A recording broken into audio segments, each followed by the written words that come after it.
আজকে রাতের ঘটনার সিসি ফুটেজটা আপনাদের সাথে শেয়ার করছি। রাত আনুমানিক 2টা 21 মিনিটের দিকে চোর উপরে টিন কেটে সিলিং ভেঙে এই যে দোকানের মধ্যে প্রবেশ করে আর কি। তা প্রথমে লাথি দিয়ে আসলে সিলিংটা ভেঙে ফেলে। ওইখানে আমাদের পকেট গেট ছিল, পকেট গেটটা সে ভেঙেছে। সে হয়তো আমাদের আউটলেটে এর আগেও এসেছে, এসে হয়তো এই বিষয়গুলো অবজার্ভ করেছিল যে কোথায় পকেট গেট রয়েছে বা কীভাবে কী করা যায়। আর যে কেচিটা দিয়ে সে টিনটা কেটেছে ওটাও একেবারে নতুন ছিল, সে ভুলবশত ওটা যাওয়ার সময় রেখে গিয়েছে আর কি। তা বোঝা যাচ্ছে এটা পরিকল্পিতভাবেই হয়তো করেছে। আর আমার দোকানটা একেবারে রাস্তার পাশে, 14 নম্বর সেক্টর, 20 নম্বর রোড, পাশে মসজিদ, ইয়ামাহা সার্ভিস সেন্টার, একেবারে মেন রোড।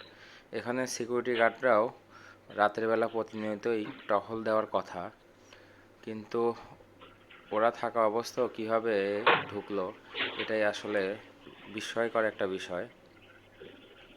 তা সে ঢুকে প্রথমেই, ভিতরে তো অন্ধকার, আসলে দেখার মতো পরিবেশ নেই, আমরা সিসি ক্যামেরার কারণে দেখতে পারতেছি, ওর কিছু দেখার কথা না।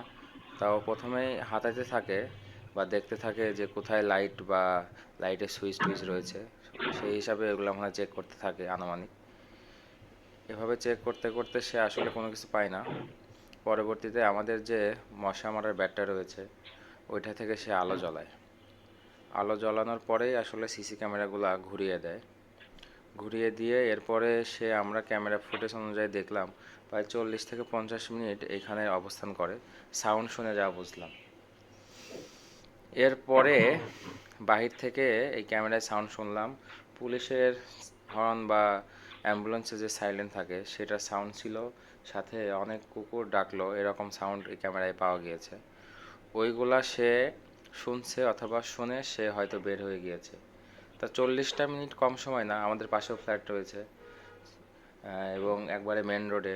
এখানে এত সময় ধরে সে এই কাজগুলো করলো, কারো চোখে পড়লো না, কল্যাণ সমিতি কেউ দেখলো না। এগুলা আসলে এইগুলা একটু কোশ্চেন মার্ক থেকে যায়।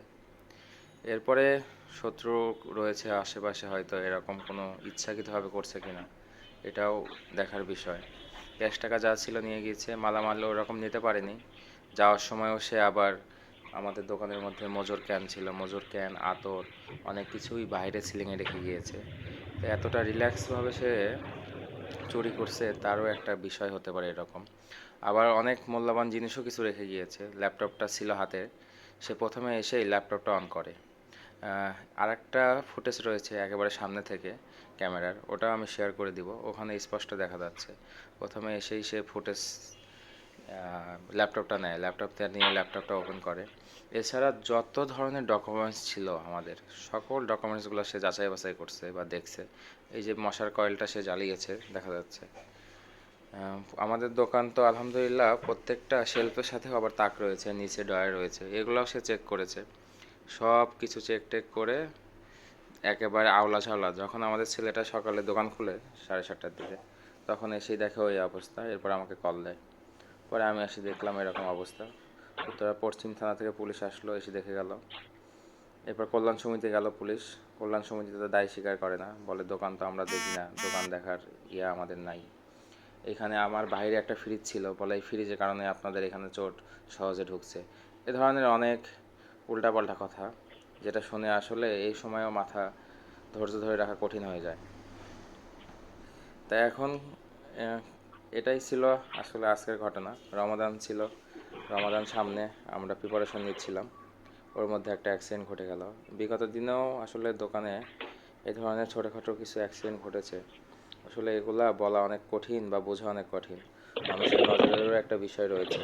এই যে সে ক্যামেরাগুলো এখন ঘুরিয়ে দিচ্ছে, দেখেন ক্যামেরাগুলো সে ঘুরিয়ে দিচ্ছে, এভাবে প্রত্যেকটা ক্যামেরা সে ঘুরিয়ে ফেলবে। এই যে এটা সে ভেঙে ফেলে, এটা সে করতে না পেরে, ঘোরাতে না পেরে এটা ভেঙে ফেলে।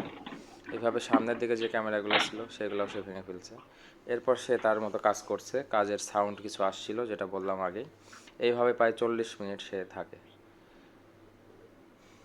এখন আমরা পুলিশকে জানিয়েছি, আমাদের এখানকার 14 নম্বর সেক্টরে যে কল্যাণ সমিতি সেখানেও জানানো হয়েছে।